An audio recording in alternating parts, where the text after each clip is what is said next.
a black man in Tacoma, Washington, who called out, "I can't breathe," while being restrained by police died as a result of oxygen deprivation, according to a medical examiner's report released Wednesday.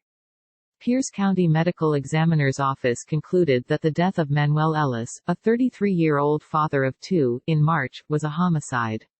Ellis had drugs in his system and was suffering from heart disease, but the medical examiner determined he died of respiratory arrest due to hypoxia caused by physical restraint.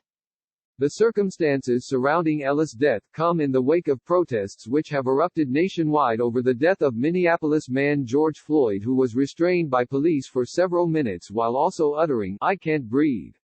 The 4 cops on the scene have since been charged in Floyd's death, one of them with second-degree murder. George Floyd unrest, police out in force in major cities to tamp down on riots as curfews take effect. Following the release of the Ellis report, Tacoma Mayor Victoria Woodards vowed to get answers. "I cannot imagine the pain that continues with the Ellis family loss, but I do know that our community wants both answers and justice, and so do I, and so does this entire council and administration," she said during a press conference, according to MyNorthwest. "In the face of long-standing racism and recent national events, we are devastated to have the death of Manuel Ellis become part of this national conversation."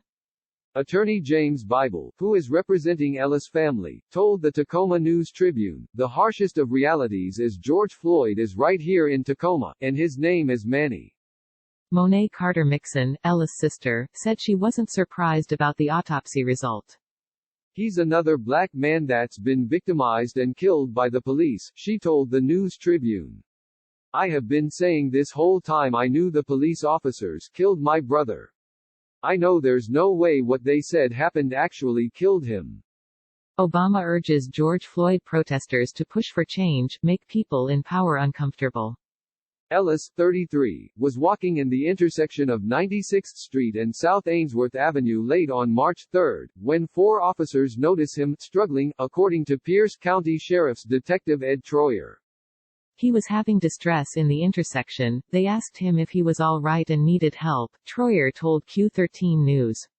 "He walked up to the Tacoma police officers and said, 'I have warrants, I need to talk.'